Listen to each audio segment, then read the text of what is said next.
Hello প্রিয়, আসসালামু আলাইকুম। আমি আপনাদের অন্তমণি। অনেকদিন পর আবার একটু আপনাদের সামনে দু একটা কথা বলার জন্য আসলাম। আসলে মানুষ চলতে গেলে হুসুট খাবে, আর হুসুট খেলে তো চলা বন্ধ করা যাবে না, চলতে হবে, রানিং থাকতে হবে। ঠিক আছে, মানুষ মাত্র ভুল করে, আর ভুল করতে করতে মানুষ শিখে। ঠিক আছে, শিখার কোনো শেষ নেই। দেখেন এই যে রাতের বেলায় মাছ ধরে, ধরাটা আসলে খুব সুবিধার একটা ব্যাপার। মাছ ধরতেছে, হাই ফ্রেন্ড, মাছ ধরতেছে।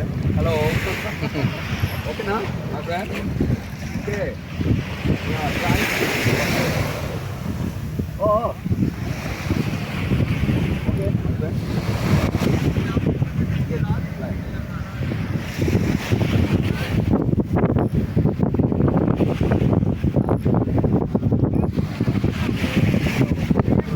ওকে। আমার ফ্রেন্ড আমার মাছ ধরা শিখাতেছে,